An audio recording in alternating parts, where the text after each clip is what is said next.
Hamas के हमलों की वजह से गजा में इजरायली फौज अब त्राही त्राही चिल्ला रही है।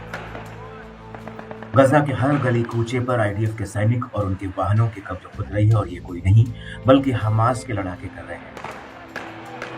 दरअसल गजा का रफाह शहर आईडीएफ के लिए हकीकत में एक मौत का जाल बन चुका है, जिसमें फंसते ही उनके लिए मौत के दरवाजे खुद ब खुद खुल जाते हैं।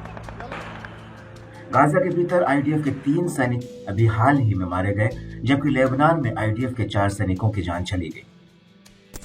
जेरूशलम पोस्ट के मुताबिक उत्तरी गजा में हमास के लड़ाकों ने एंटी टैंक रॉकेट फायर किया, जिसकी चपेट में ये सैनिक आ गए। वहीं जेरूशलम पोस्ट के मुताबिक जबालिया कैंप में आईडीएफ के सैनिकों से भरा एक ट्रक जा रहा था, जिसके ऊपर हमास के लड़ाकों ने बमबारी शुरू कर दी और इस गोलीबारी में 3 सैनिकों की मौत हो गई, जबकि 12 सैनिक घायल हो गए। इनमें से एक जवान गंभीर रूप से घायल है।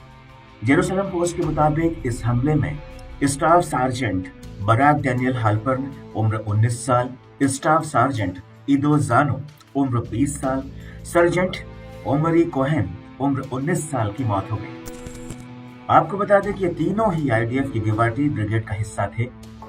आईडीएफ के मुताबिक गजा में जमीनी हमले के बाद से आईडीएफ के कुल 816 सैनिक मारे गए हैं। इनमें से 384 सैनिकों की मौत गजा पर जमीनी हमला करने के बाद हुई है। वहीं लेबनान की बात की जाए तो यहाँ पर रस अल नकुरा इलाके में आईडीएफ के 4 सैनिकों की मौत हो गई। इसको लेकर इजरायली आर्मी रेडियो का कहना है कि ये सभी हिजबुल्लाह की एक सुरंग को गिराने की कोशिश कर रहे थे, तभी ये सुरंग इन्हीं जवानों के ऊपर भर भरा कर गिर पड़ी। इजरायली आर्मी रेडियो के मुताबिक शुरुआती जांच में पता चला है कि सुरंग में आईडीएफ जवान मौजूद थे, तभी वहां रखे बारूद में धमाके हो गए, जिसकी वजह से सुरंग ढह गई। हालांकि कुछ मीडिया रिपोर्ट्स में यह भी दावा किया गया है कि रस अल नकुरा के पास जमीन में बिछे बारूद की चपेट में आने से इन सैनिकों की मौत हुई है।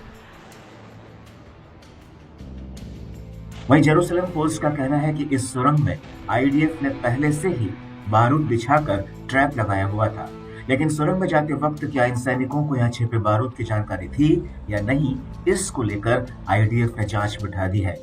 वहीं इजरायली मीडिया का कहना है कि सर्च ऑपरेशन के दौरान ये सैनिक इस सुरंग में घुस गए थे जहां पर हथियारों को छिपाया गया था, लेकिन इनमें से एक विस्फोटक में ब्लास्ट हो गया, जिसकी चपेट में ये सैनिक आ गए।